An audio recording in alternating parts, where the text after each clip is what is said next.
It's Paul Photon Davidson here. Welcome to AtomicComms as I go over E3 week. That's right, folks. The biggest event in the gaming industry has finally come to a close, and now I'm going to talk about it because I didn't have time to do it throughout the 3 days. So yeah. Anyways, let's get started. And since I did go over, every single demo, I did visit every single booth and all that stuff, since I am a Nintendo fanboy at heart and all that, I'm just going to be going over the experience I had at Nintendo's booth. And as we all know, Nintendo said that the only playable game there was going to be was Zelda Wii U. And people were going to be wondering, what the heck were they going to do with this? I mean, it's just one game. How could you possibly fill as large of a section of the E3 floor with just one game, that being the new Zelda game?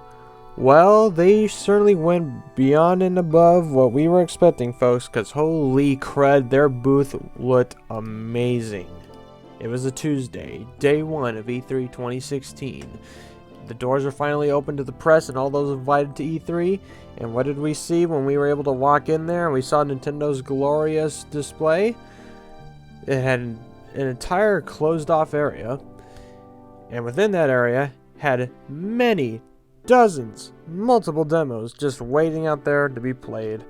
And in this area, guys, it had so many props, great detail, so much attention to detail, guys. I mean, a lot of it looked really realistic. I honestly felt like I was actually walking around in nature for a second. Had grass, rocks, had freaking temple right there, made out of stone and all that stuff. Okay, it wasn't really made out of stone. It was more out of carpet or whatever the heck it was. But still, it looked freaking amazing, and it honestly really blew my expectations out of the water when I thought of a Nintendo booth that was dedicated solely to Zelda, this open world game, as we all know of it now. And this is also the moment when we found out what the new Zelda game was going to be called.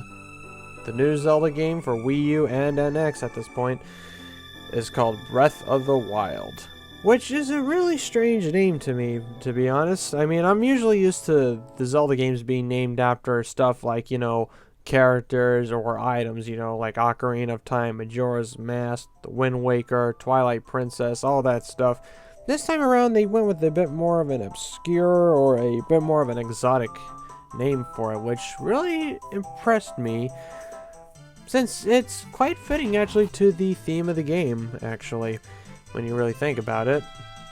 Now, I'll get more into the interior of Nintendo's booth in a minute, but for right now, I'm going to talk about what it took to get into the dang place. You had to be waiting in a line for hours on end if you didn't get there soon enough. I got there at 10 o'clock in the morning, and it was already closed off. I couldn't play the game until like 2 o'clock in the afternoon. But heck, man, it was worth it. Especially when you actually get to enter the dang booth. It was great. You walk in through this Sheikah stone type thing, really well made, by the way, and then you entered a room where they showed you a very immersive video which introduced you to the game, showed you off the graphics, the animations, all the stuff that you could possibly do in the game. And who am I kidding? Why don't you just watch the video for yourself? So welcome to Legend of Zelda Breath of the Wild. Enjoy the video.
remember it coming out here. I think we just launched.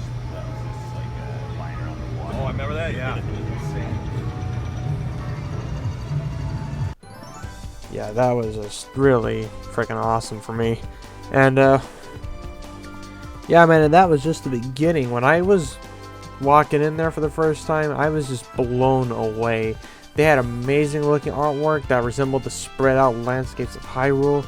Link was there shooting at the Guardian in a fashion that's similar to how we saw him back in 2014 with the E3 reveal there.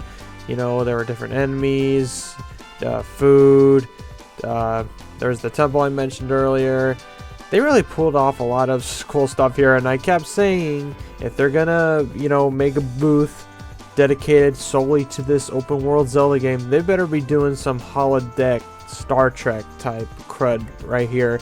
And it just impressed me. It really went far beyond what I was expecting, and kudos to them. It was totally worth the wait. That was just totally awesome for me. Okay, but so I've been talking about, you know, what E3 was like, what you had to get into to get in there, what the scenery is like, but what about the game they're advertising?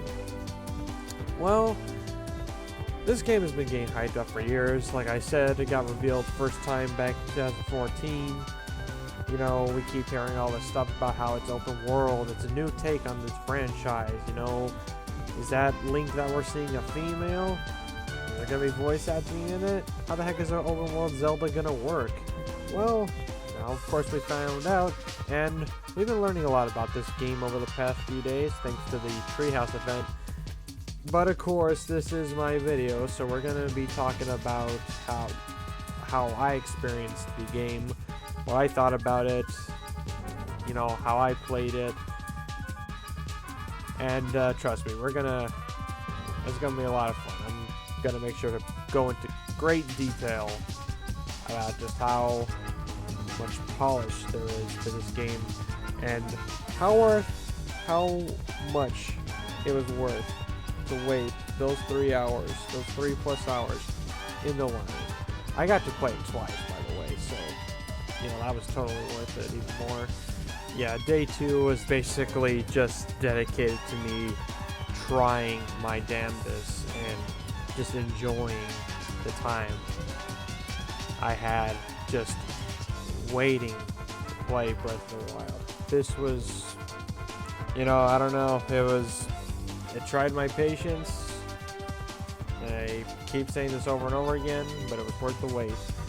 So now, let's talk about how the game actually plays, shall we? Now, I could be assuming quite a bunch of stuff right here. You know, the game is still in development. It's not supposed to come out for, you know, probably another year or so. So, you know, what can I say? How do I rate this so far in terms of Zelda games I have played? Well, I want to say this possibly could be my new favorite Zelda game, hands down. Just everything about it just seems perfect. Everything I've wanted in the Zelda game since the first day I started playing the series is just right here, you know.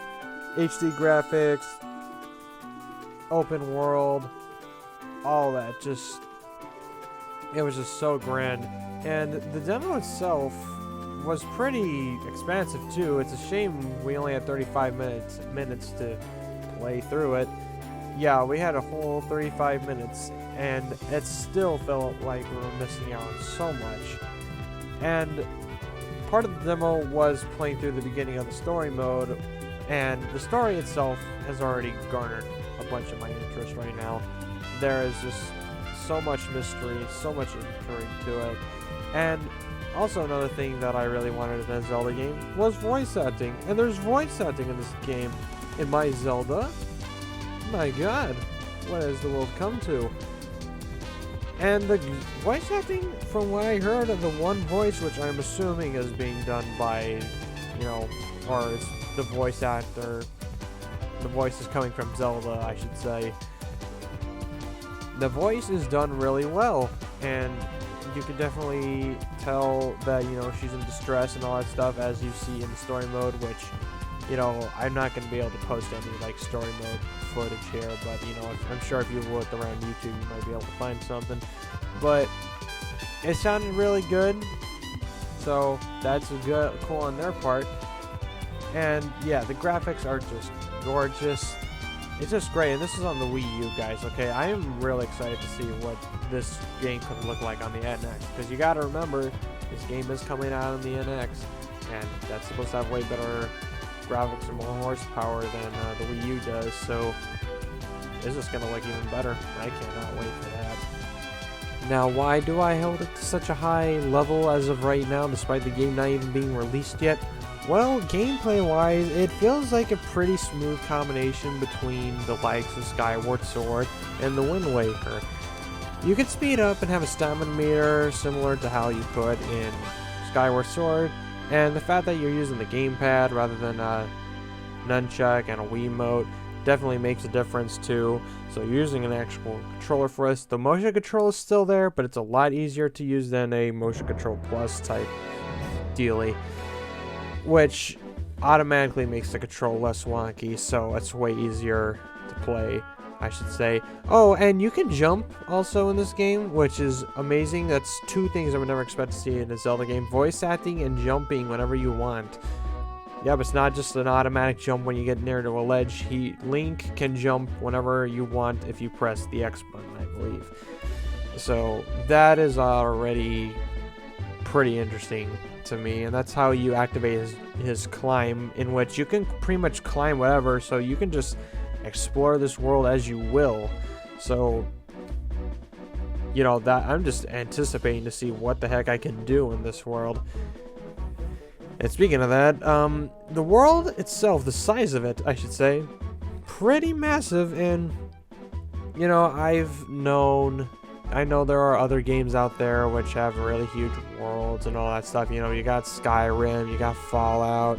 You know, if we're talking about Nintendo games, you got the Xenoblade Chronicles games. You know, Xenoblade Chronicles and Xenoblade Chronicles X, which came out recently. You know, have massive worlds. But this is the first time I've ever played a game where I am just fully immersed in it, where I cannot have a care in the world. I'm looking at this whole place. I see all these really, you know, iconic places like Death Mountain, Lake Hylia, you know, the Great Plains. It's just everything here. It's just interesting. You even see the Temple of Time and Hyrule Castle there. It's like, it also kind of reminds me of Twilight Princess in a way. Twilight Princess had a pretty huge map itself also. It wasn't open world like this is, but I don't know, it's pretty, you know, it's pretty amazing though how far Zelda has gone all over these last, I believe, 30 years it's been. I'm gonna hate myself if I miscounted that. But yeah, this world is just amazing from what I've seen of it. You know, the graphics also, and some of the weather effects they threw in there, and then seeing all the wildlife you can hunt down and all that stuff. In the demo, they didn't allow us to just go anywhere in the game we wanted. There was a point that we could go up to. You could jump off of it, but of this great plateau. You started off on a plateau. You couldn't get off of it unless you got a magical artifact from one of the NPCs in the game, but you would never have enough time to get the dang thing, so you were just stuck on this plateau unless you wanted to try committing suicide, which some people did try, and it was hilarious. It was really scary too. Like Link, like the animation of this game is so well done that I honestly thought that when Link landed on certain like rocks or something like that, like I seriously thought he broke something, because his legs would bend in like such strange ways, and I guess like it's morbid, but like the attention to detail is strong with these ones. And geez, that was just amazing with what I saw there. I definitely do wish that, or did wish that, we could look at a bit more of the stuff, you know, go to Death Mountain, go check out the forests that are down below the plateau, check out Lake Hylia and all that stuff. But you know what, at the same time, the plateau itself was already massive enough. There was so much stuff you can do there, you know, fight off, you know, the enemies that are there. Go hunting for yourself. You can try out most of the game mechanics for the first part of the demo, which was interesting enough. I didn't, you know what? As much as I want to go see it, I know that I wouldn't be able to do that in the time restriction that I had, and it was already fun enough as was. So you know what? I can't complain too much. And yeah, honestly, I cannot wait for next year when this game is finally released and I get to play it in full and do whatever the heck I want. It's only going to get better from here, guys. So if you're looking forward to Breath of the Wild, then, you know, get hyped, get excited, because this game is only going to get better. It's already good as is, and it's taking Zelda in a right direction. One of my favorite franchises is getting the new and improvement treatment, and I am loving what I'm seeing. So yeah, that was basically my time at Nintendo of E3, or Nintendo's booth at E3 2016. Like I said, I spent a whole day there, the 3 days, and it was just really fascinating. The whole thing was just totally superb, and it's a shame that E3 is now done and I can no longer go there anymore. But heck, it just makes me wonder what the heck they're going to show off next year. Then also, that's going to be done in a different video, if ever done. And like I said, I did go to all the other companies, all the other games that were being shown off at E3, you know, but Nintendo is just my main focus. I've got a PS4. I did dive into Sony a bit, but Nintendo is just the most, you know, the biggest focus I have, mostly because I grew up with the dang company for so long, and because it only had one game on display, it just made it so much easier to summarize it all. So yeah, this is probably gonna be the only E3 video I make. Maybe next year I'll be making more of them, especially if I get better equipment and all that stuff. But yeah, guys, I hope you guys enjoyed this little summary of Nintendo E3 2016. Make sure to like, comment, and subscribe. If you were at E3, tell me what you did down in the comments. You know, do you guys like what you see here? You know, is there anything else you want to know about the new Zelda game? Go ahead and put them all down in the description. Like, comment, and subscribe. And as always, you guys have a good day. Here's to hoping E3 2017 is even better.